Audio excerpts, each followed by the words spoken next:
ఈరోజు మన ధ్యానాంశం ఏంటంటే విశ్వాసకి పరిశుద్ధత ఎలా చేకూరుతుంది. ఏంటండి? విశ్వాసికి అంటే క్రీస్తుని నమ్మినటువంటి విశ్వాసికి పరిశుద్ధత ఎలా చేకూరుతుంది అంటే ఎలా వస్తుంది? విశ్వాసికి పరిశుద్ధత ఎలా చేకూరుతుంది? ప్రభునందు ప్రియులారా, ఇది వినగానే మనకి సాధారణంగా ఒక డౌట్ వస్తుందండి. అసలు విశ్వాసి అంటేనే క్రీస్తు రక్తంలో కడగబడిన వాడు కదా. క్రీస్తు రక్తంలో కడగబడిన తరువాత మనమందరము కూడా పరిశుద్ధులము కదా. మళ్ళీ మనకి పరిశుద్ధత రావడం ఏమిటి? మనం మరలా పరిశుద్ధతను తెచ్చుకోవాల్సినటువంటి అవసరం ఉందా? లేదు కదా. ఒకసారి మనం క్రీస్తు రక్తంలో కడగబడి పరిశుద్ధులం అయ్యాము కదా అని సాధారణంగా మనకి అనుమానం వస్తుంది. ప్రభునందు ప్రియులరా, దీని గురించి ఈరోజు ఆలోచిద్దాం. దీనికి సంబంధించినటువంటి వాక్య భాగం లేవికాండం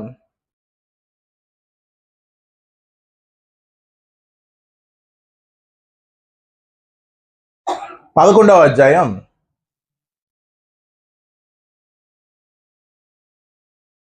44వ వచనం.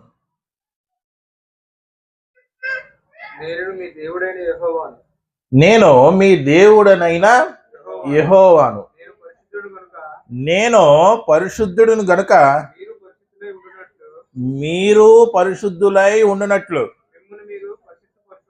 అదిగోండి, వారితో చెప్తున్నాడు, నేను పరిశుద్ధుడును, మీరును పరిశుద్ధులుగా ఉండునట్లు మిమ్మల్ని మీరు పరిశుద్ధపరచుకొనవలెను. నేల మీద ప్రాకు జీవరాశుల్లో దేని వలనను మిమ్మల్ని మీరు అపవిత్రపరుచుకొనకూడదు. దీనిలో చెబుతున్నటువంటి మెయిన్ థీమ్ ఏంటంటే, నేను పరిశుద్ధుడును, నేను ఏ విధంగా అయితే పరిశుద్ధుడిని అయి ఉన్నానో మీరు కూడా పరిశుద్ధులవుటకు మిమ్మల్ని మీరే ఏం చేసుకోవాలి? పరిశుద్ధ పరుచుకోవాలి. లేవికాండం అంతటిని ఒక మాటలో చెప్పాలంటే అండి, లేవికాండంలో ఉన్నటువంటి 27 అధ్యాయాలను ఒక మాటలో చెప్పాలంటే, పరిశుద్ధమైనటువంటి దేవుడు, పరిశుద్ధమైనటువంటి జనము. అంతే కదండి. లేవికాండం యొక్క సారాంశం అంతా కూడా అదే. ఈ వాక్య భాగంలో ఇముడే ఉంది. నేను ఏ విధంగా పరిశుద్ధుడై ఉన్నానో మీరు కూడా మిమ్మల్ని మీరు పరిశుద్ధ పరుచుకోనవలెను. ప్రభునందు ప్రియులరా, బాప్తీసం తీసుకున్నట ద్వారా మనం పాప జీవితం నుండి బయటకు వచ్చి పవిత్రపరచబడ్డాం. అంతే కదండి. అది అందరికీ తెలిసినటువంటి సత్యం. ఇశ్రాయేలీలు బాప్తీసం పొందారా లేదండి? సున్నతై పొందారా? ఇశ్రాయేలీలు బాప్తీసం పొందారా లేదా?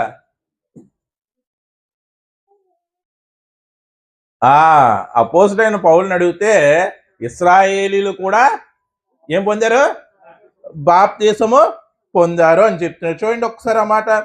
కొరింథీయులకు రాసినటువంటి మొదటి పత్రిక 10వ అధ్యాయం 1వ వచనం 2వ వచనం. కొరింథీయులకు రాసినటువంటి మొదటి పత్రిక 10వ అధ్యాయం 1, 2 వచనాలండి. సహోదరులారా, ఈ సంగతి మీకు తెలియకుండా నాకు ఇష్టం లేదు. అది ఏదనగా, మన పితరులందరూ అంటే ఎవరండి? ఇశ్రాయేలీలందరూ మేఘము కింద నుండిరి. వారందరూ సముద్రములో నడిచిపోయిరి. అందరూ మోషేను బట్టి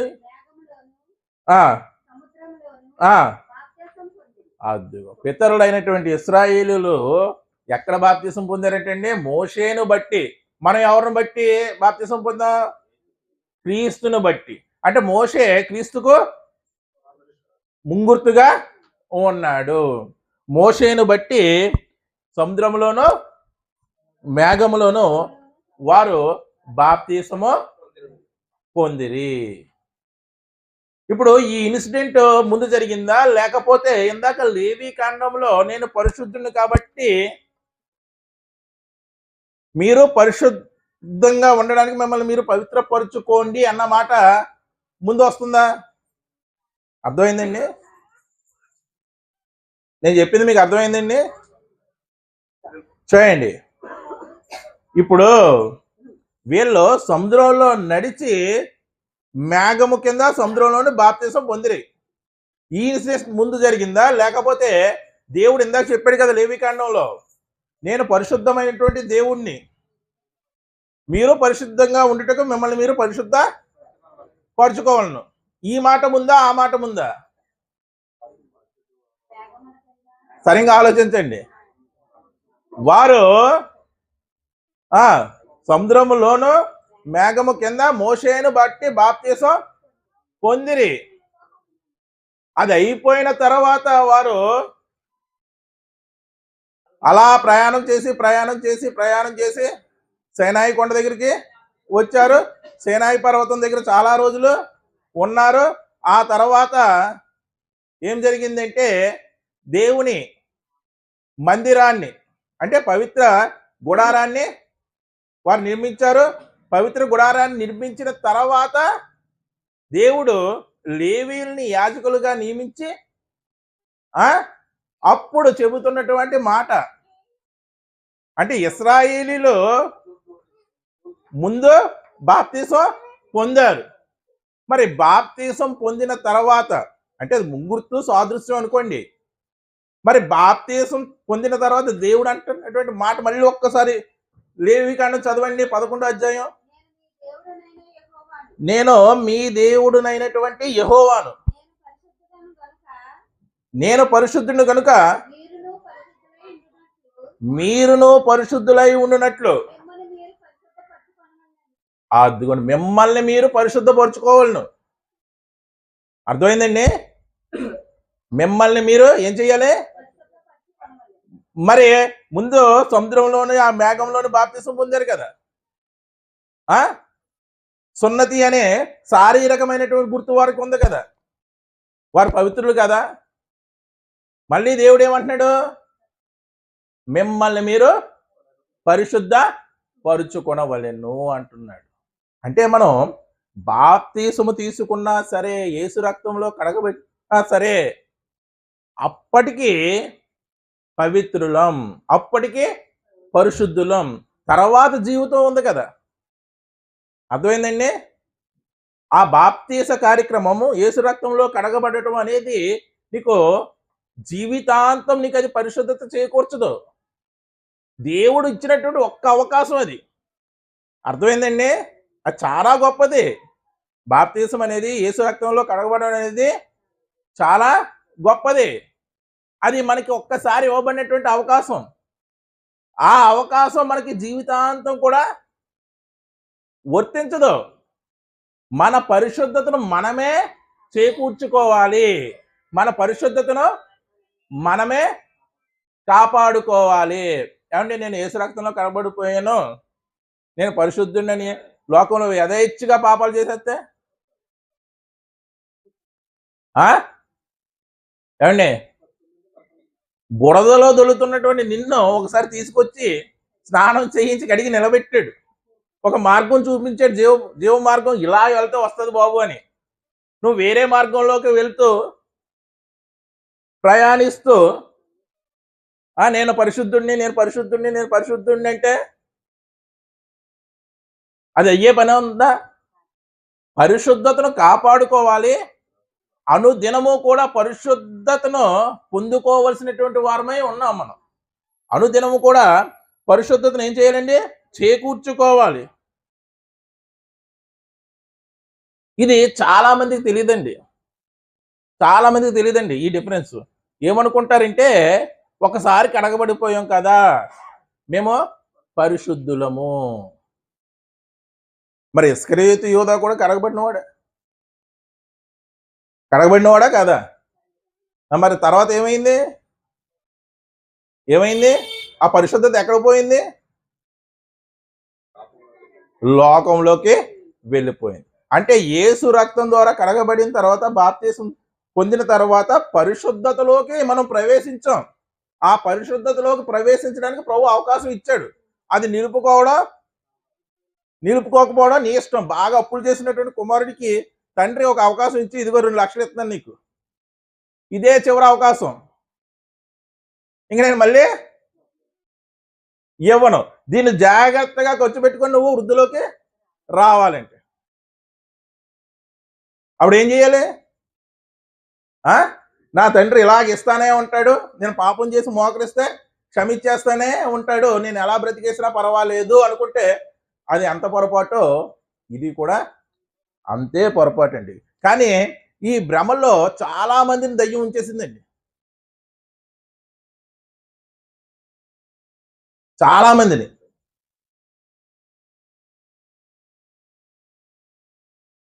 వారు ఏమంటారంటే, ఇంకా ఒక్కసారి మనం యేసు రక్తంలో కడగబడిన తర్వాత మనల్ని మనం పాపులుగా ఎంచుకోకూడదండి, మనం అందరూ కూడా పరిశుద్ధులం, మనలో పాపం లేదని చెప్పుకునే ఎడల మనం ఎటువంటి వారమని యోహాను పత్రిక చెప్తుంది. మరి అదేంటి? మనలో పాపము లేదని మనం చెప్పుకునే ఎడల మనం ఏమవుతామంటండి? అబద్ధికులం అవుతామంట.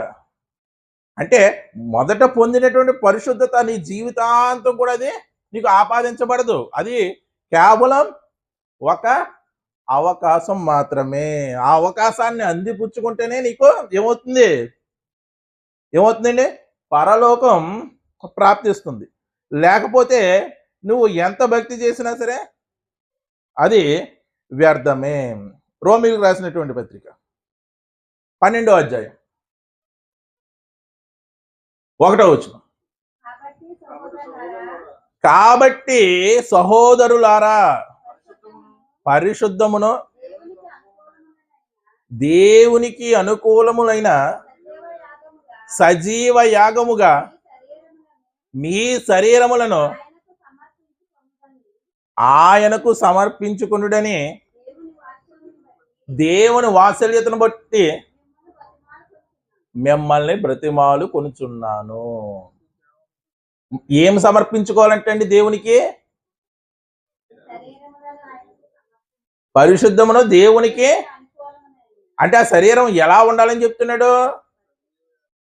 పరిశుద్ధముగా ఉండాలి. ఎలా అర్పించాలంటే సజీవ యాగముగా. పాత నిబంధన ప్రకారము దేవుడికి అర్పించేది ఏదైనా సరే లోపం లేనిదై ఉండాలి. మచ్చ గాని వంకర గాని ఎటువంటిది కూడా దేవుడికి అర్పించకూడదు. అదే చెప్తున్నాడు ఇక్కడ. పరిశుద్ధమును మీకు అనుకూలమైంది కాదు, మనకు అనుకూలమైందంటే అది ఇచ్చేస్తాం దేవుడికి. ఏంటి? అది మనకు అనుకూలమైంది, ఈరోజు పోతే మళ్ళీ రేపు వచ్చేస్తుంది. దేవుడు తెంగరోడు కాదు. అందుకే పరిశుద్ధమైనటువంటి శరీరాన్ని ఆయనకి సమర్పించండి. ఇట్టి సేవ యుక్తమైంది. నేను సేవ చేసేస్తున్నాను ఉప్పొంగిపోతున్నారు కదా, అటువంటి వారికి గొడ్డల పెట్టులాంటి మాట. మీరు దేవునికి ఏం అర్పించారంటే ముందు పరిశుద్ధంగా మీ శరీరాన్ని సమర్పించాలి. మరి శరీరానికి పరిశుద్ధత ఎలా చేకూరుతుందండి? శరీరానికి పరిశుద్ధత ఎలా చేకూరుతుంది? శరీరానికి పరిశుద్ధత అవసరం అండి. ఎటువంటి పరిశుద్ధత అవసరం?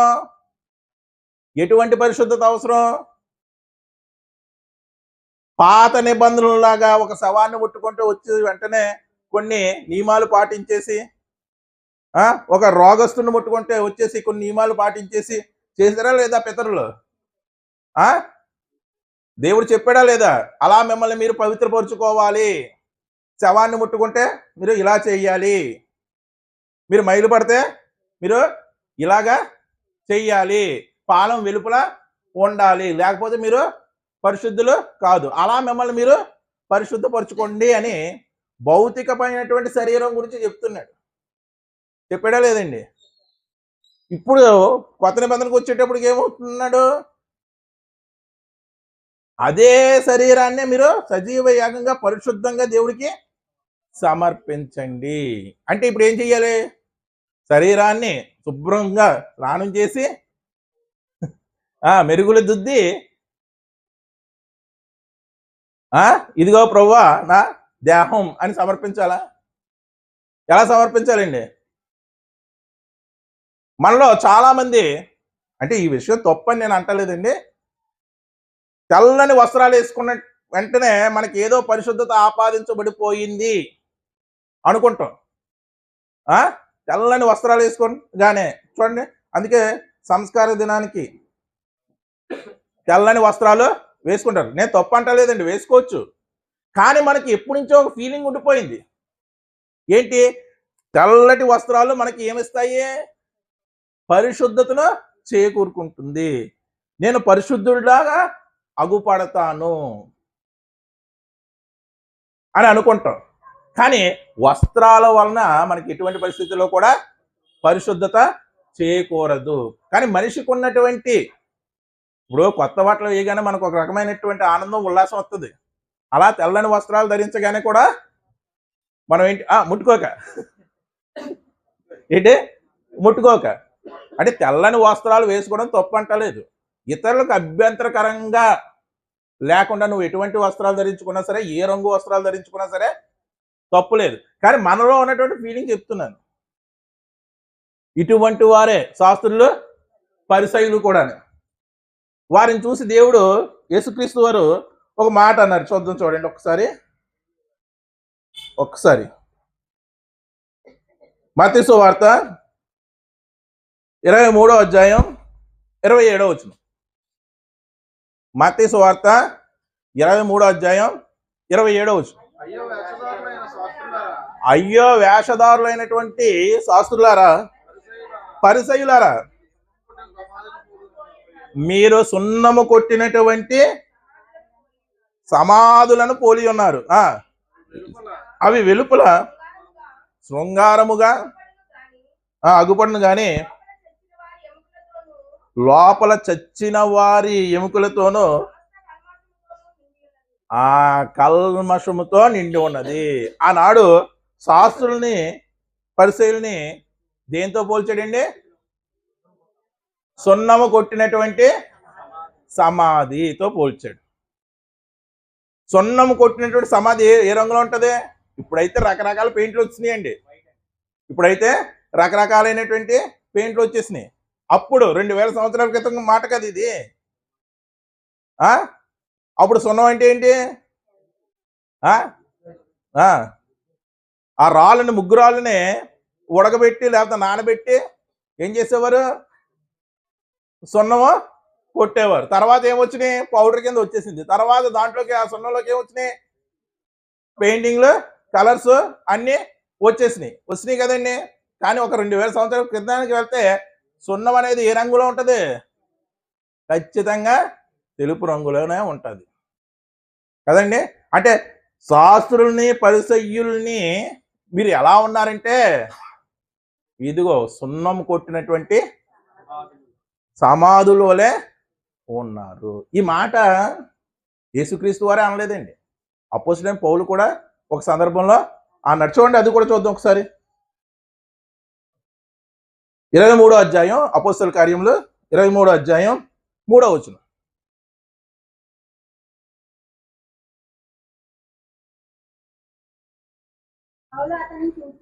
పౌలు అతనిని చూచి, అదిగో ప్రభువేమో సున్నము కొట్టిన సమాధి అంటే, పౌలు ఏమంటున్నాడు? సున్నము కొట్టినటువంటి గోడ. అతను నిజంగా సున్నము కొట్టిన గోడ అండి. శాస్త్రులు, పరిసయ్యులు నిజంగా సున్నం కొట్టిన సమాధులా? అంటే వారి మనస్తత్వాలు అలా ఉన్నాయి. అయ్యో సున్నము కొట్టిన గోడ, అదిగో దేవుడు నిన్ను కొట్టును.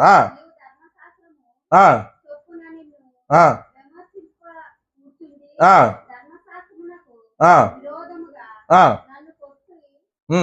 నా ఆజ్ఞాపించుతున్నావా అని నేను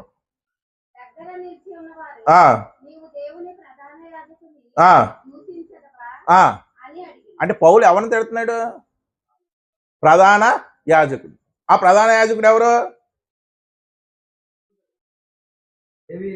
ప్రధాన యాజకుడు లేవీలేండి, కాదంటలేదు. పేరు ఆ ప్రధాన యాజకుని పేరు అననీయ. అననీయ పేరే కదండి, ఇక్కడ ప్రధాన యాజకుడి పేరు అననీయ. ఇదిగో యేసుక్రీస్తు వారేమో శాస్త్రుల్ని పరిశీలిని అంటే పౌలు ఏమంటున్నాడు? ఎవరినంటున్నాడు? ప్రధాన యాజకుడిని సున్నము కొట్టినటువంటి గోడ అంటున్నాడు.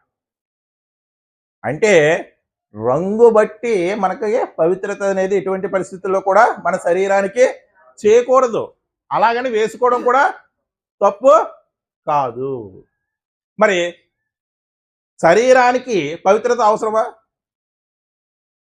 అవసరమా కాదండి? మరి ఇప్పుడు అంతా ఆత్మ సంబంధంగానే ఉన్నాం కదా, మరి శరీరానికి పవిత్రత ఎందుకు?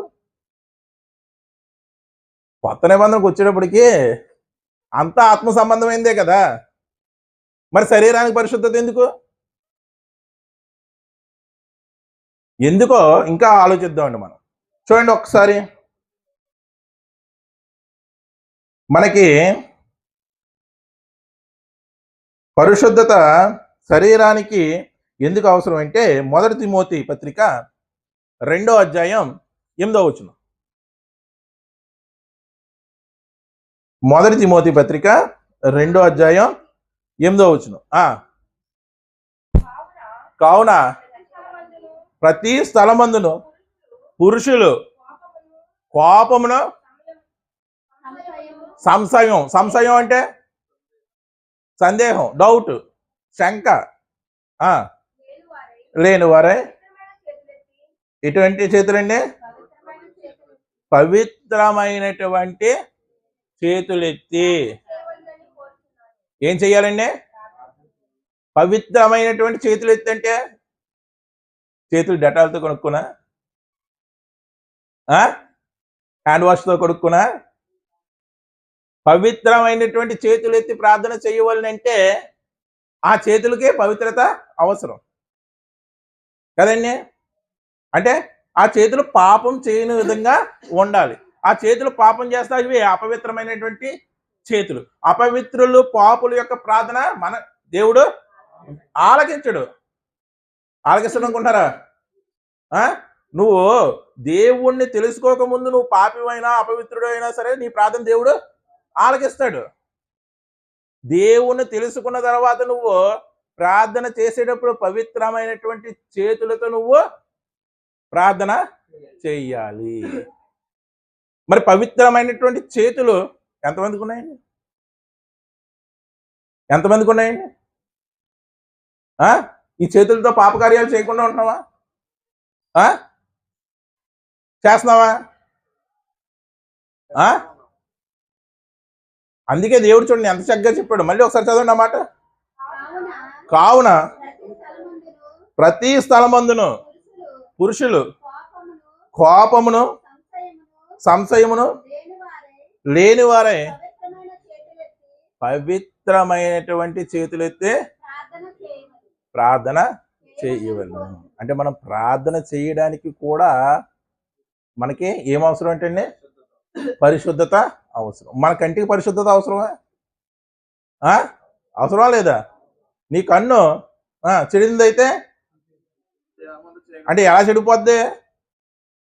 అపవిత్రత చేకూరి నీ దేహం అంతా, నీ కన్ను చెడిందైతే నీ దేహం అంతా పాపమయమై ఉంటుంది. నోటికి పరిశుద్ధత అవసరమా? మహా మహా మహా అవసరం. అసలుకే ఎమర్జెన్సీ అనేది ఏదైతే ఉందా అంటే పరిశుద్ధతకి ముందు దేనికి కావాలి? యుద్ధ ప్రాతిపదికన అంటారు కదా, ఏంటి? యుద్ధ ప్రాతిపదికన అంటారు. యుద్ధ ప్రాతిపదికన అంటే యుద్ధం జరిగినప్పుడు పనులు ఎంత స్పీడ్గా చేస్తారో అదే అర్థం యుద్ధ ప్రాతిపదికన అంటే. అసలుకి శరీరంలో ఏ అవయవానికి యుద్ధ ప్రాతిపదికన పరిశుద్ధత అవసరం అంటే నోటికి, నాలుగుకి, నోటికి పరిశుద్ధత అవసరం. అంటే మనం ప్రభువుని సేవించాలన్నా, ప్రభువుని ప్రార్థించాలన్నా మనకి ఏం అవసరం అండి? పరిశుద్ధత ఖచ్చితంగా అవసరము. మరి ఎలా చేకూరుతుంది? ఎలా చేకూరుతుంది? ఒకసారి వెలిగించబడిన తర్వాత మళ్ళీ దీపం మకమకలాడిపోతుంది. అంటే పూర్తిగా ఆరిపోలేదు. ఒక కాలు లోకంలోను, ఒక కాలు దేవుళ్ళలోని. పూర్తిగా ఆరిపోయినోడిని ఇంకా గుణపరచడం అసాధ్యమని దేవుడే చెప్పేసాడు. కానీ ఒక్కొక్కసారి మనం లోకంలోకి వెళ్ళిపోతాం, ఒక్కొక్కసారి దేవుళ్ళలోకి వచ్చేస్తాం కదండి. మరి అటువంటి వారి దేహాలకు పరిశుద్ధత ఖచ్చితంగా అవసరం. ఎందుకంటే దేహానికని దేవుడు చెప్పాడంటే, ఈ దేహమే నేను ఏం చేస్తుందంటే లోకాన్ని లాక్కెళ్ళిపోద్ది. అంతే కదండి. లోకానికి నేను లాక్కెళ్ళిపోయేది ఏంటి? నీ శరీరమే నీకు శత్రువు. శరీరం ఆత్మకు, ఆత్మ శరీరానికి విరోధంగా అపేక్షించుచున్నది. అందుకే ముందు నువ్వు ఏం చేయాలంటే నీ శరీరాన్ని నువ్వు లోపరుచుకోవాలి. నీ శరీరాన్ని నువ్వు పవిత్ర పరుచుకోవాలి. పాపం వైపు లాగుతూనే ఉంటుంది నిన్ను. దాన్ని వెనక్కి తీసుకొచ్చి మళ్ళీ నువ్వు ఏం చేయాలి? పవిత్ర పరుచుకోవాలి. చెప్పండి. రోమ 6:12 చూడండి ఒకసారి.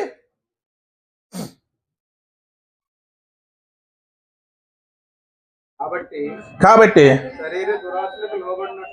చూడండి, శరీర దురాశలకు లోబడినట్లుగా మీ శరీరమందు పాపాన్ని శరీరంలో ఎటువంటి పరిస్థితుల్లో కూడా ఏలనివ్వకూడదు. ఇది నేను చెప్పాలనుకున్నాను. మరియు మీ అవయవాలను చూడండి, అవయవాలు ఎలా మారిపోతున్నాయి ఏంటంటే, శరీర అవయవాలు దుర్నీతి. ఒరే నా నోరు అసలుకే అంటే ఏమైపోయింది?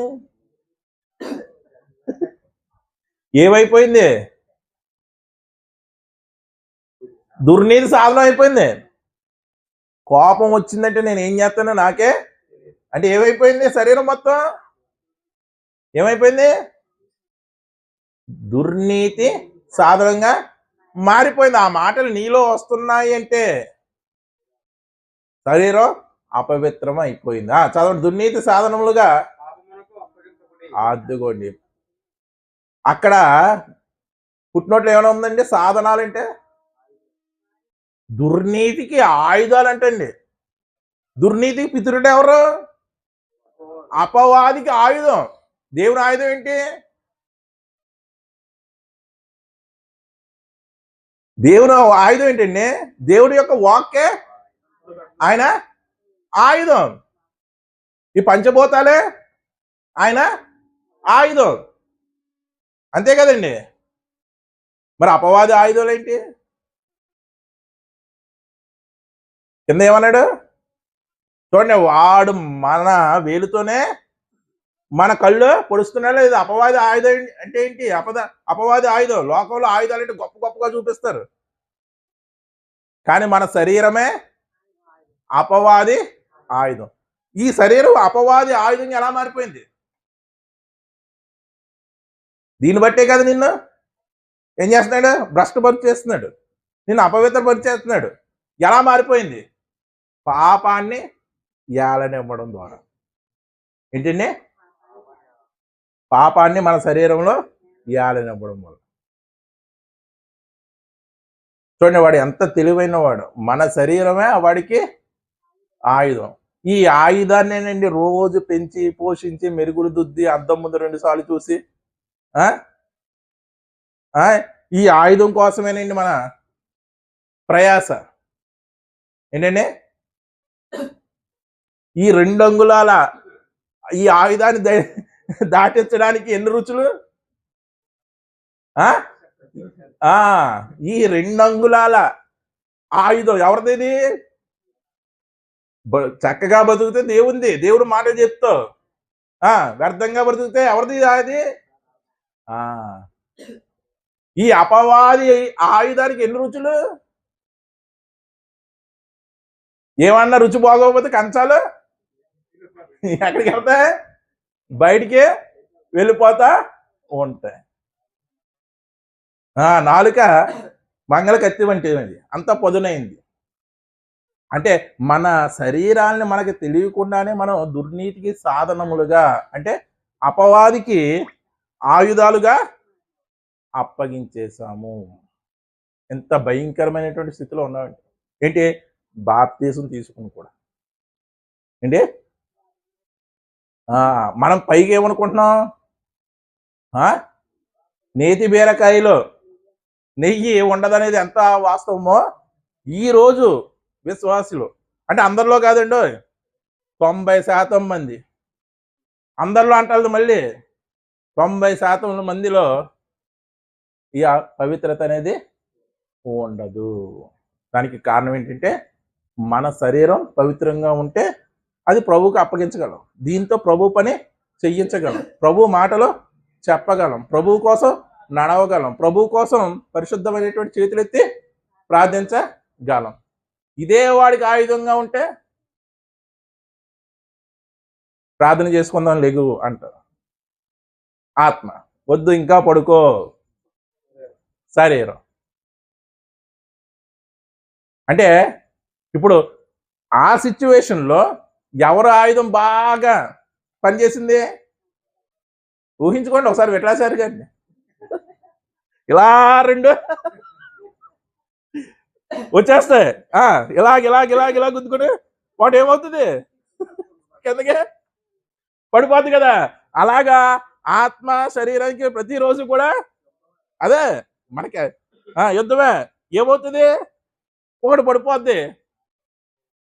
పరిశుద్ధులైతే పడిపోయేదేంటి? శరీరం. అపవిత్రులైతే ఏం పడిపోతుంది? ఆత్మ పడిపోతుంది. అర్థమైందండి? అంటే ఈ శరీరం మాత్రమే పవిత్రంగా ఉంటే మనం భక్తిలో జయించినట్టే. ఎందుకు శరీరం మాత్రమే పవిత్రంగా ఉంటే భక్తిలో జయించే ఈ పాపం అనే రోగం ముందు శరీరంలోకి ఎంటర్ అయ్యి తర్వాత ఏం చేస్తుందంటే ఆత్మకు కూడా కల్మషాన్ని తీసుకొస్తుందండి. ఏం చేస్తుందండి? ఆత్మకు కూడా అదేం చేస్తుందంటే కల్మషాన్ని తీసుకొస్తుంది. ఒక్కసారి ఆ మాట చెప్తాను చూడండి.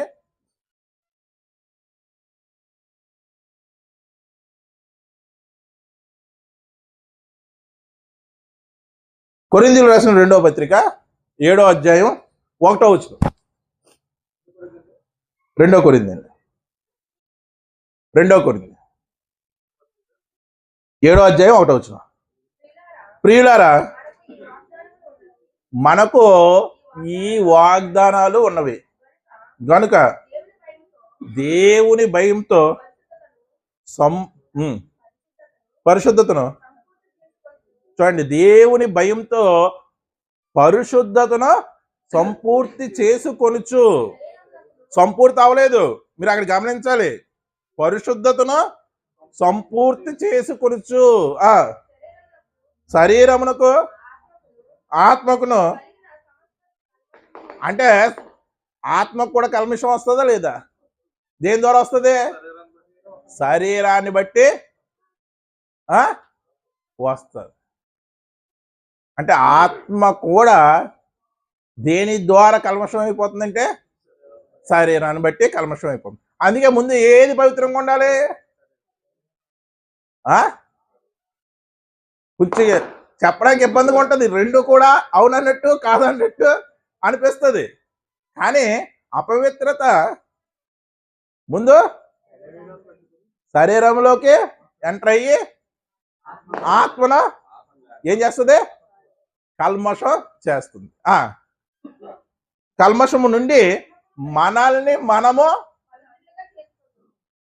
పవిత్రులుగా చేసు కొందుము. చూడండి, పవిత్రులుగా, ఇందాక రేవి కన్నని అన్నాడు, నేను పరిశుద్ధులు కాబట్టి మిమ్మల్ని మీరు పవిత్ర పరుచుకొనవలెను. ఇక్కడ పౌలు ఏమంటున్నాడు? ఏమంటున్నాడండి? పరిశుద్ధులుగా లేకపోతే పవిత్రముగా, అంటే పవిత్రముగా చేసుకోవాల్సినటువంటి బాధ్యత ఎవరిది? ఒకసారి కడిగాడు, నిలవబెట్టాడు, తర్వాత మన శరీరాన్ని, మన ఆత్మని పరిశుద్ధులుగా లేదా పవిత్రముగా చేసుకోవాల్సినటువంటి బాధ్యత ఎవరిదండి? పరిశుద్ధతను సంపూర్తి చేసుకోవాల్సినటువంటి బాధ్యత మందే. మనల్ని మనం పరిశుద్ధులుగా చేసుకోవాల్సినటువంటి బాధ్యత కూడా. అందుకే పరిశుద్ధతను సంపూర్తి చేసుకొనుచు మనల్ని మనం పవిత్ర పరుచుకోవడం. ఎవరంటారు ఈ మాట? అపోస్తుడైన పౌలు అంటున్నాడు. మరి ఎలా పవిత్రపరుచుకుంటాం? ఒకసారి యేసు రక్తం ద్వారా కడగబడ్డాం, ఒకసారి పవిత్రపరచబడ్డాం, అలాగ లోకంలోకి వెళ్ళి మళ్ళీ అలాగ వచ్చేసాం. అయ్యో, ఇంత భయంకరమైనటువంటి ఈ శరీరం నుండి నన్ను ఎవడు ఎవరన్నారు ఆ మాట? అపోస్తుడైన పౌలు. మరి ఆ అపోస్తుడైన పౌలుకే తప్పలేదు. ఎందుకంటే శరీరంలో ఏ లక్షణం ఉందంటే పాప లక్షణం. అతను ఏదో పాపం చేసేనే కాదు, ఈ లక్షణాన్ని బట్టి ఆ పాపానికి ఆకర్షించబడుతుంది. ఇది కూడా ఎందుకు నా శరీరంలో ఉంది? అర్థమైందండి? ఇది కూడా నా శరీరంలో ఎందుకు ముళ్ళుగా ఉంది? ఈ ఆకర్షించబడేటువంటి స్వభావం కూడా ఎందుకు నాకు ఉంది అని ఏమన్నాడంటే చివరికి, అయ్యో, ఇంత భయంకరమైనటువంటి శరీరం నుండి ఎవరు నన్ను రక్షించగలరు? మనము ఒకసారి వెళ్ళిపోతాం, మళ్ళీ తిరిగి వస్తాం. ఎన్నిసార్లు చూస్తాడు? దేవుడు సహనం ఉన్నంత వరకే చూస్తాడు. తర్వాత ఎన్నిసార్లు గద్దించడం సరే లోబడినవాడు తిరుగు లేకుండా దావీదుకి ఇచ్చాడు అవకాశం. నిలబెట్టుకున్నాడా లేదా? నిలబెట్టుకున్నాడా లేదా? యోధాకి ఇచ్చాడు అవకాశం. ఇచ్చాడా? అసలు యోధాకి అవకాశం ఇచ్చాడా లేదండి? యోధాకి, ఇస్కరియోతు యోధాకి అవకాశం ఇచ్చాడా లేదా?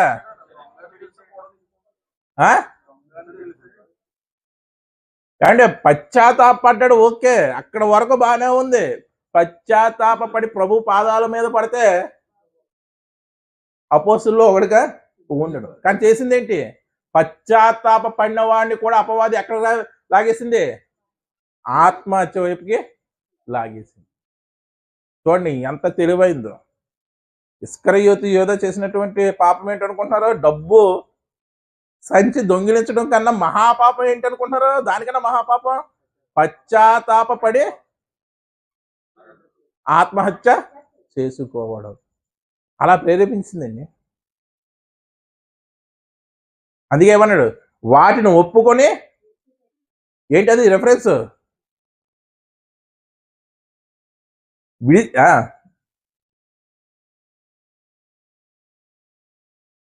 అతిక్రమం దాచిపెట్టువాడు వర్ధిల్లు. వాటిని ఒప్పుకొని విడిచిపెట్టువాడు.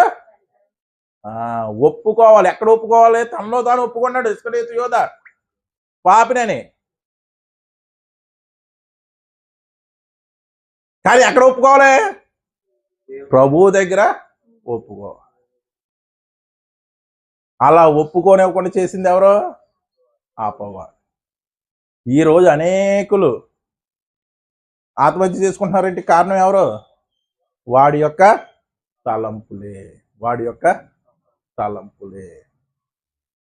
అంటే మనల్ని మనం పవిత్రపరచుకోవాల్సినటువంటి బాధ్యత మన మీద పెట్టేసాడు దేవుడికి. ఎలా పవిత్రపరచుకుంటాం? అపవిత్రత ఈ శరీరంలోకి ఎంటర్ అయిపోయి మన ఆత్మకు కూడా కల్మషం తీసుకొచ్చేస్తుంది. ఈ శరీరంతో చేసినటువంటి తప్పుకి ఆత్మ ఏమవుతుంది? యుగ యుగాలు బాధ. అలా అనుకున్నాం అన్నటి వరకు. కానీ కల్మషం దేనికి కూడా అంటుకుంటుంది? చాలా మంది అడుగుతారండి డౌట్. అంటే శరీరం తప్పు చేస్తే ఆత్మకే శిక్ష ఎందుకు అంటే శరీరాన్ని బట్టి ఆత్మకు కూడా ఏమవుతుంది, కల్మషం అంటికిపోతుంది. అలా కల్మషమైపోయినటువంటి మనిషి ఆత్మ ఇంకా పని చేయదురా బాబు అని దేవుడు పరిశుద్ధాత్మ ఇచ్చాడు. అర్థమైందండి? మనిషి ఆత్మ పాపానికి వ్యతిరేకంగా పోరాడలేకపోతుంది. డాక్టర్ దగ్గరికి వెళ్తామండి, ముందు నార్మల్ డోస్ ఇస్తాడు, తగ్గటాలేదు, తర్వాత ఏమిస్తాడు, నార్మల్ డోస్ ఎందుకు ఇస్తాడు, నీ శరీరంలో ఇమ్యూనిటీ ఉంటుంది, దానికి తోడుగా ఆ ఇమ్యూనిటీని పెంచడానికి కొద్దిగా డోస్ ఇస్తాడు, కొద్దిగా డోస్ ఇస్తాడు. సెట్ అయిపోయిందా ఓకే, సెట్ అవ్వకపోతే అప్పుడు చేస్తాడు బ్రహ్మాస్త్రం, యాంటీబయాటిక్. ఏంటంటే యాంటీబయాటిక్ చేస్తాడా లేదా? యాంటీబయాటిక్. మన ఆత్మ పనిచేయడం మానేసింది పాపానికి వ్యతిరేకంగా, అందుకే దేవుడు ఇచ్చాడు. అందుకే క్రీస్తు వారికి వ్యతిరేకంగా మాట్లాడిన వారికి కూడా పాప క్షమాపణ ఉంది, కానీ పరిశుద్ధాత్మకు వ్యతిరేకంగా అంటే వ్యతిరేకంగా అంటే ఏంటి అంటే లోకంలో అందరూ కూడా క్రీస్తుని దూషిస్తారు, ఎక్కువ క్రీస్తుని దూషిస్తారు. ఎవరైనా పరిశుద్ధాత్మను దూషించడం చూసారండి? ఎవరన్నా అన్యులు కానీ క్రైస్తవులు కానీ పరిశుద్ధాత్మను దూషించడం కానీ పరిశుద్ధాత్మకు వ్యతిరేకంగా మాట్లాడడం కానీ ఎవరైనా చూసారా? మరి ఎందుకు రాయించాడు? అంటే ఆయన్ని దూషించడము, ఆయన్ని వ్యతిరేకించడం అంటే ఏంటంటే ఆయన పని ఒకటైతే ఆయన్ని ఉపయోగించుకునే విధానం ఇంకోటి అయితే ఆయన్ని దూషించినట్టే. ఆయన్ని అర్థమైందా? ఆయన అల్లరికి కర్త కాదు, ఆయన అల్లరికి కర్తే అని అన్నావు అనుకో ఏంటే దూషించినట్టే, ఆయన నామానికి వ్యతిరేకంగా మాట్లాడినట్టే. అందుకే ఏమన్నాడు, మీలో ఉన్న పరిశుద్ధాత్మను ఎప్పటికీ కూడా ఆర్పకుడి, ఎప్పటికీ కూడా ఎందుకు దుఃఖపరచు, అలా పరిశుద్ధాత్మను ఎందుకు దుఃఖపడతాడండి? జీవించినందుకు దుఃఖపడతాడని మనం అనుకుంటున్నాం. ఆ దుఃఖం ఎప్పుడో దేవుడు ముందే పడ్డాడు. ఆ దుఃఖం ఎప్పుడో క్రీస్తు వారు చూశారు, దేవుడు పడ్డ దుఃఖం. ఆకాశమా ఆలకించు, భూమి చెవియొగ్గు. ఆ దుఃఖం క్రీస్తు వారు, ఆ దుఃఖం పరిశుద్ధాత్మను చూడలేదా దేవుని దగ్గర? దేవుని దుఃఖం వాళ్ళిద్దరికి తెలీదా? అంటే మనుషులు ఎటువంటి వారే అని తెలీదా? నరులు చెడుతనం భూమి మీద గొప్పదే, తెలీదా వాళ్ళకి? నరుణ్ణి చేసినందుకు యెహోవా హృదయంలో సంతాపము తెలియదండి? తెలుసు. అయినా మనం పాపం చేస్తున్నామని దుఃఖపడతాడా? దుఃఖపడతాడు. కానీ దానికన్నా ఎక్కువ దుఃఖం పరిశుద్ధాత్ముడికి. ఎందుకంటే మీలో ఉన్న పరిశుద్ధాత్ముడు ఎందుకు దుఃఖపరచకూడదని ఎందుకు చెప్పాడంటే, నన్ను ఉపయోగించుకోవాల్సినటువంటి విధంగా మీరు ఉపయోగించుకోవడం లేదు. మీకు విలువైంది ఒకటి ఇచ్చి దాన్ని ఉపయోగించవలసిందిగా ఉపయోగించడం లేదు. ఇచ్చిన వాడికి ఎంత బాధగా ఉంటుంది. మీరు నడిచి వెళ్ళడం చూడలేక సైకిల్ ఇచ్చారండి ఒకరు మీకు, దాన్ని తొక్కకుండా మీరు దాన్ని నడిపించుకొని వెళ్తుంటే ప్రయోజనం ఏంటి? ఏమైనా ప్రయోజనం ఉందా? అప్పుడు ఇచ్చిన వాడికి ఎంత దుఃఖం. ఎందుకు ఇచ్చాను చెప్తాడా లేదా? హెచ్చరిస్తాడా లేదా? నీకు ఎందుకు ఇచ్చానో నువ్వు ఎందుకు ఉపయోగిస్తున్నావు? ఆ సైకిల్ కూడా ఎందుకు, నన్ను తొక్కని నీ జీవితం ఎందుకు, ఆ సైకిల్ కూడా ఏమవుతుంది, దుఃఖపడుతుందా లేదా? అలాగే మనలో ఉన్న పరిశుద్ధాత్ముడు కూడా తన్ను ఉపయోగించుకోవలసినటువంటి విధంగా ఉపయోగించకపోతే, అంటే మీ కొడుకుకి కొన్ని సొమ్ముడు ఇచ్చి వాడు ఉపయోగించిన విధంగా వాడు ఉపయోగించడం లేదంటే మీరెంత బాధపడతారు? మరి విలువైన సొత్తు కదా ఆత్మ. మరి దాన్ని ఉపయోగించవలసినటువంటి విధంగా ఉపయోగించకుండా వేరే విధంగా ఉపయోగిస్తే బాధ కదా. అది దుఃఖపరచడం అన్నా, వ్యతిరేకంగా మాట్లాడడం అన్నా, దూషించడం అన్నా ఇవన్నీ కూడా ఈ కోవ కిందే వస్తాయి. అర్థమైందండి? అంటే శరీరాన్ని మనిషి ఆత్మ జయించడం అసాధ్యం అయిపోతుంది. అందుకే దేవుడు మనకి పరిశుద్ధాత్మను తోడుగా ఇచ్చాడు. అంటే ఈ పరిశుద్ధాత్మతో మనం ఏం చేయాలి? శరీరాన్ని జయించాలి, శరీరంలో పరిశుద్ధతను తెచ్చుకోవాలి కదండి. ఇప్పుడు పరిశుద్ధాత్మ ద్వారా శరీరంలోకి పవిత్రత ఎలా తెచ్చుకుంటాం? పాత నిబంధన అంతా కూడా దేవుడైనటువంటి యెహోవా యుగం నడిచింది. కొత్త నిబంధనలో యేసుక్రీస్తు వారి యుగం నడిచింది. ఇప్పుడు పరిశుద్ధాత్ముని పని జరుగుతుంది. అంటే మనల్ని మనం ఎలా పవిత్రపరచుకోవాలంటే పరిశుద్ధాత్ముడి ద్వారానే మనం, అందులోనే ఉంది కదండి, ఆత్మ పేరులోనే ఉంది పరిశుద్ధాత్ముడి ద్వారానే పరిశుద్ధపరుచుకో. ఎలా పరిశుద్ధపరుచుకుంటావు? పరిశుద్ధాత్ముడి ద్వారా. ఎలా పవిత్రపరుచుకుంటాడండి? ఆయన ఆలోచనకి మనం లోబడాలి, ఆయన ఆలోచనకి ప్రాధాన్యత ఇవ్వాలి. పరిశుద్ధాత్ముడు మనకు ఆలోచనలు ఇస్తాడా లేదండి? ఇస్తాడా లేదా? ఇది రాయడానికి ఎవరు ప్రేరణ? మరి ఇది అమలు చేయడానికి వస్తుందా రాదా? ఇది రాయడానికి పరిశుద్ధాత్మ ప్రేరణ జరిగింది. ఇది మానవుని శరీరంలో అమలుపరచడానికి ఎవరు ప్రేరణ కావాలి?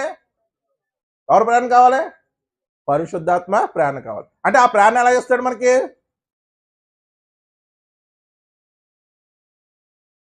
ఎలా ఇస్తాడు? ఆలోచన ద్వారా ఇస్తాడు. ఎలా ఇస్తాడండి? ఆలోచన ద్వారా ఇస్తాడు. అంటే మన శరీరాన్ని పవిత్రపరుచుకోవాలంటే ముఖ్యమైనది ఆలోచన అండి. బీపీ ఉన్న వాళ్ళకి ఒరే అతిగా ఆలోచించక ఏమవుతుంది? బీపీ పెరిగిపోయి నరాలు పగిలిపోతాయి. అంటే ఆలోచన వల్ల ఏమవుతుంది? శరీరానికి డ్యామేజ్ అవుతుంది. షుగర్ ఉన్న వాళ్ళకి ఒరే ఎక్కువగా ఆలోచించి టెన్షన్ పడిపోతే ఏమవుతుంది? దేనికి? శరీరానికి. కొన్ని మానసిక రోగాలకి కూడా డాక్టర్లు ఏం చెప్తారు? మీరు ఏమీ ఆలోచించొద్దండి. మీకు ఆలోచన లేకపోతే మీ శరీరం ప్రశాంతంగా ఉంటుంది. అంటే ఇప్పుడు ఈ శరీరానికి అపవిత్రత ఎలా చేకూరుతుందంటే ఆలోచన ద్వారా. ఆ ఆలోచన ఎవరిది అవ్వడం వల్ల అపవిత్రత చేకూరుతుంది? అపవాది ఆలోచన అవ్వడం వల్ల అపవిత్రత చేకూరుతుంది కదండి.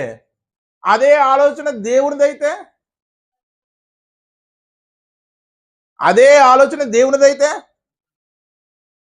పరిశుద్ధత చేకూరుతుంది.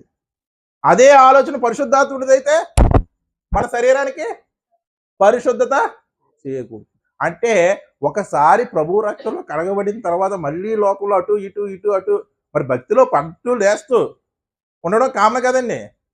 నీతిమంతుడు పడినాను మరలా తిరిగి నేస్తాడు. అలా 700 సార్లు పడతాను అనకండి. మళ్ళీ ఆ లిస్టులోకి వెళ్ళిపోతారు. ఎన్నిసార్లు గద్దించడం? 7 మాలు అంటే 7 సార్లు లెక్కెట్టుకోనకండి. మళ్ళీ 100 పాపాలు లెక్కెట్టుకున్నట్టు.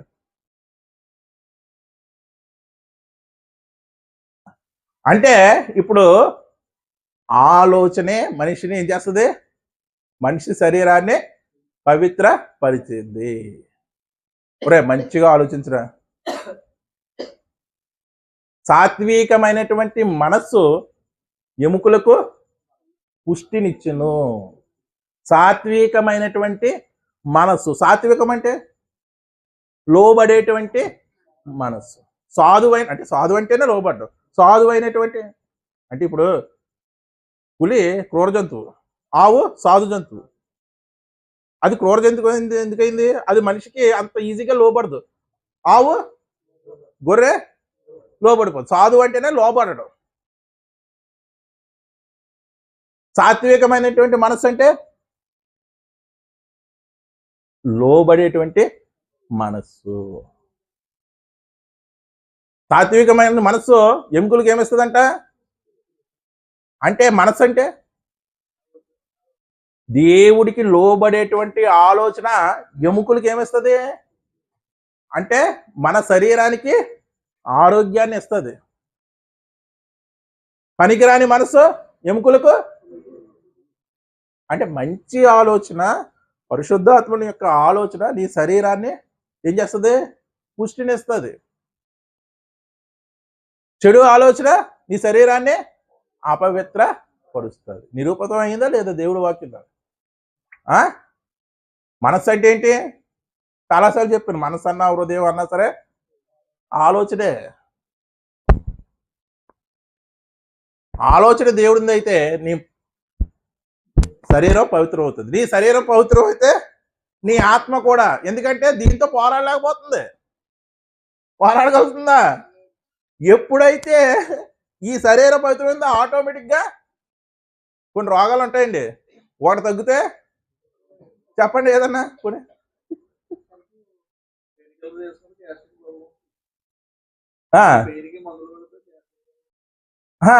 ఒకటి తగ్గితే ఆటోమేటిక్గా రెండోది కూడా తగ్గిపోద్ది. మన సమయానికి గుర్తురావు. అలాగా ఎప్పుడైతే దీనికి పవిత్రత చేరుకుందో లోపల ఆత్మ కూడా ఏమవుతుంది? ఏమవుతుందండి? పరిశుద్ధత చేకూరుతుంది. అంటే భక్తికి కేంద్ర బిందువు ఆలోచన. యేసు రక్తంలో కడగబడిన తర్వాత కూడా నువ్వు అటు ఇటుగా ఉండి మళ్ళీ నిలదొక్కుకోనటువంటి తాపత్రయం నీకు ఉందంటే ముందు నువ్వు సరి చేసుకోవాల్సింది నీ శరీరాన్ని పవిత్రపరచుకోవాలి. దానికి మెయిన్ కారణం ఏంటి? ఆలోచన. ఆలోచన.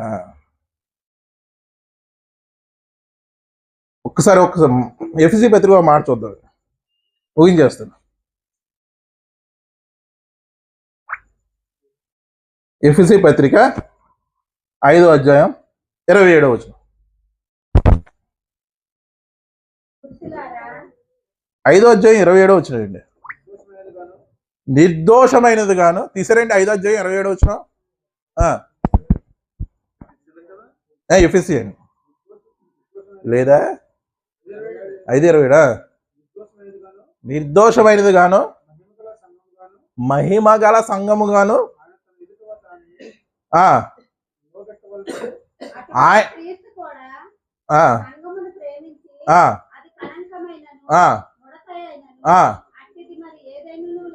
సంఘాన్ని ప్రేమించాడంటే అండి క్రీస్తు. సంఘం అంటే ఏంటి చెప్పాలండి. క్రీస్తు వారు సంఘాన్ని ప్రేమించాడంట. ఈ రిఫరెన్స్ తో క్లారిటీ వచ్చేద్దండి. సంఘాన్ని ప్రేమించాడంట. సంఘం అంటే ఏంటి? పరిశుద్ధుల సమూహం, పిలవబడిన వారు, ఇలా సంఘానికి డెఫినేషన్ ఇస్తారు. అంటే యేసు రక్తంలో కడగబడిన వారే సంఘంలో ఉంటారు కదా. యేసు రక్తంలో కడగబడిన వారే సంఘంలో ఉంటారు. చదవండి ఒకసారి. ఇప్పుడు అటువలే క్రీస్తును కూడా సంఘమును ప్రేమించి అది కలంకమైనను ముడత అయినను అట్టిది మరి ఏదైనానో లేక. ఆగండి ఒకసారి. సంఘంగా ఏర్పడిన తర్వాత సంఘానికి మళ్ళీ కలంకము, ముడత, కల్మషము ఇటువంటి వస్తాయా? వస్తాయి రావా? వచ్చే అవకాశం ఉంది. అందుకే మన దీనస్థితిని చూసి మనల్ని ప్రేమించాడు. అర్థమైందండి? పరిశుద్ధులుగా చేయబడిన తర్వాత కూడా మనం కొద్దిగా అటు ఇటుగా వెళ్ళిపోతున్నాం.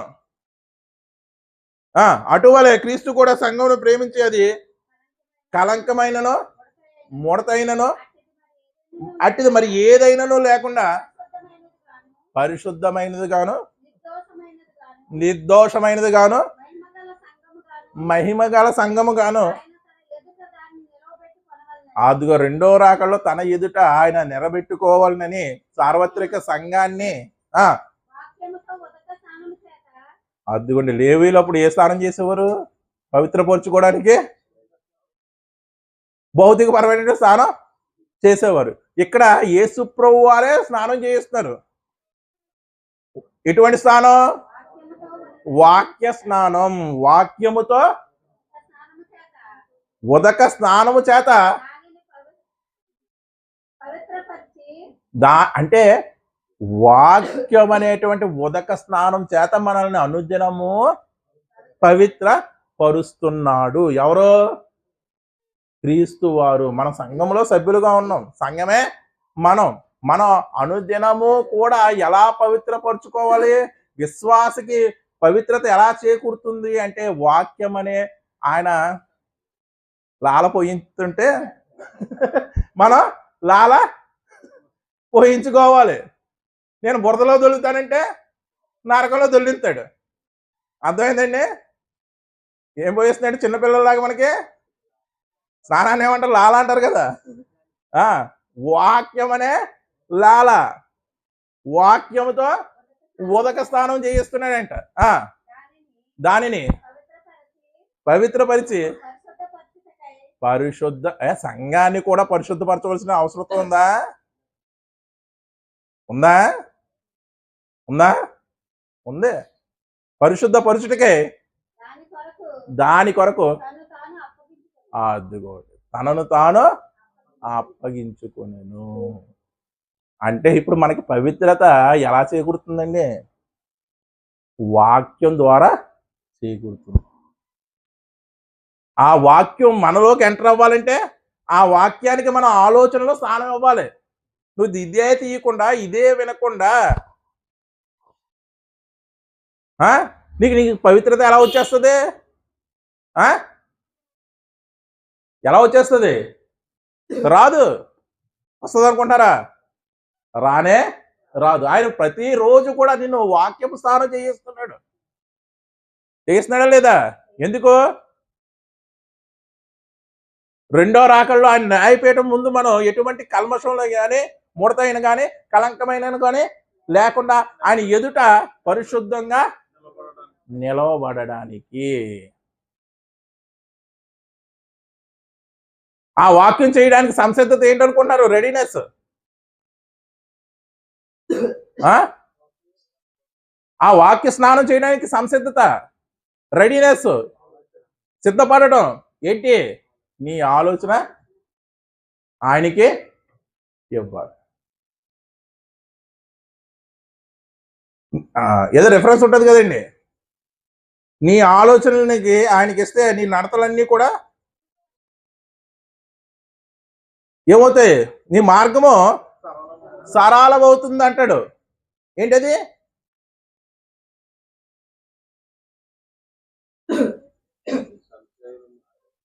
కాదు. నీ ప్రవర్తన ఆయన అధికారానికి నువ్వు ఒప్పుకోవాలి. అద్దుకోండి అండి. అడగింది అమ్మ అన్నా సరే పెట్టదు, అడగిందే క్రీస్తు అయినా సరే ఇవ్వడు. ఇస్తాడండి.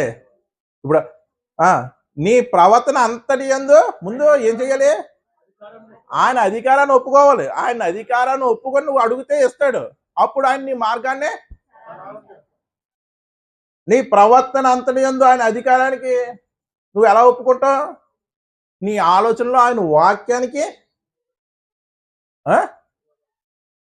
విలువ ఇస్తే, నీ ఆలోచనలో ఆయన వాక్యానికి విలువ ఇస్తే తద్వారా నీ ప్రవర్తన ఏమవుతుంది? మారుతుంది. నీ ప్రవర్తన మారిందంటే ఆటోమేటిక్గా ఆయన అధికారానికి నువ్వు ఒప్పుకున్నట్టే. అంతేనండి. ఒప్పుకుంటే అప్పుడు ఆయన నీకు పరలోకానికి వెళ్ళేటువంటి మార్గాన్ని ఏం చేస్తాడు? సరళం చేస్తాడు. ఇంత ఇది ఉంటుందండి. ఇప్పుడు విశ్వాసికి పవిత్రత అవసరమా? లేకపోతే ఒకసారి పవిత్రపరచబడి ఇంకా అలాగా హల్లెలూయా ఆమేన్ అనుకుంటే సరిపోద్దా? ఆ పవిత్రతను సంపూర్ణ చేసుకోవాలంటే అనుదినము కూడా వాక్యం అనేటువంటి స్నానంలో మనం కడగబడుతూనే ఉండాలి. అందుకేనండి దివారాత్రములు దాన్ని ధ్యానించేవాడు ధన్యుడు అన్నాడు. యవ్వనస్తుడు తన నడతను ఎలా శుద్ధి చేసుకోగలడు? నీ వాక్యమును బాగుగా పరిశీలించుట ద్వారా జాగ్రత్తగా దానిని చూచుకున్నట ద్వారా. ఎంత అవసరం పరిశీలించవలసినటువంటి అవసరం, చూసుకోవాల్సినటువంటి అవసరం ఏంటంటే ప్రతిరోజు మనం అపవిత్రులు అవుతాం. మన కార్యాలు పవిత్రంగా కనపడొచ్చు, కానీ మన ఆలోచనలు, హృదయ ఆలోచనలు ఎరిగిన దేవుడు మనుషుల పైరూపంలో లక్ష్య పెట్టాడు. దేని చూస్తాడు? హృదయాంతరంగాలు చూస్తాడు. మరి హృదయాంతరంగాల్లో ఆలోచనలు దొరికిపోతావా లేదా? చెప్పండి. నేను దొరకను అన్న వాళ్ళు చెయ్యొద్దండి. నేను దొరకను అన్న వాళ్ళు చెయ్యొద్దు. అందుకే అన్నాడండి యోహాను రాసినటువంటి పత్రికలో, మనలో పాపము లేదని చెప్పుకున్న ఎడల మనం ఎవరంటే ఆయన్ని అబద్ధికులుగా చేసిన వారమవుతాం. మన పాపాలని మనం ఒప్పుకుంటూ వాక్యం చేత ప్రతిరోజు కూడా ఉదక స్నానం. ఉదకం అంటే ఉదకం అంటే నీరండి. వాక్యాన్ని నీరుతో పోల్చారా లేదా? పోల్చారా లేదా? ఉదక స్నానం అనుదినం చేస్తేనే మనకి పవిత్రతను అలాగా మనం ఏం చేస్తామో కాపాడుకుంటూ ఉంటాం. పౌలు చెప్పింది అదే, విశ్వాసమును కాపాడుకుంటేనే. మరి ఆయనే పరిశుద్ధతను విశ్వాసము కాపాడుకుంటూ వచ్చాడంటే మనం ఎంత? ఇప్పుడు చెప్పండి, విశ్వాసకి పరిశుద్ధత ఎలా చేకూరుతుంది?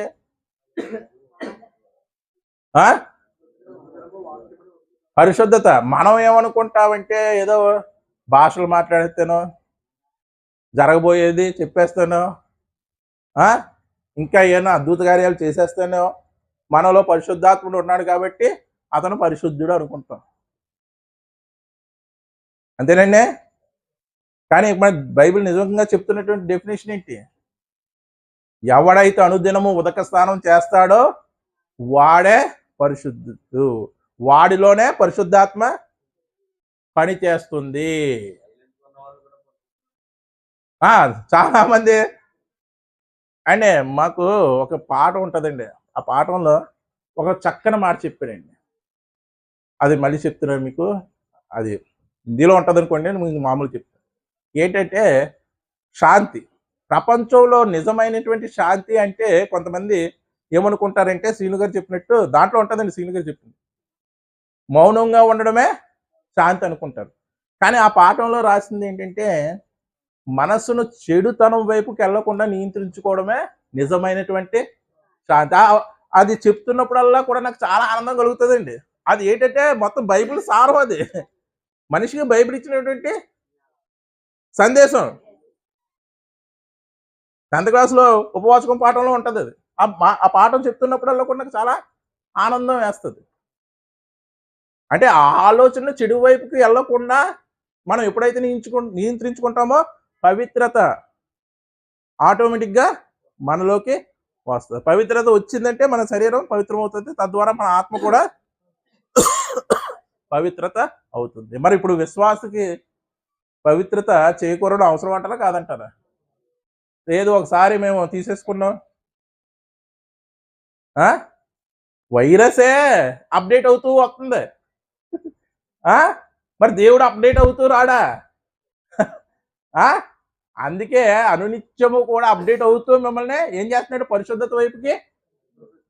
ఆ పరిశుద్ధపరచుకోవాల్సింది మనమే. ఆయనకి స్థానం ఇచ్చామా పరిశుద్ధులం అవుతాం. ఇవ్వలేదా అపవిత్రమై ఎక్కడికి వెళ్ళిపోతాం? నరకానికి వెళ్ళిపోతాం. నిర్ణయం మీదే. ప్రార్థన చేసుకుందాం.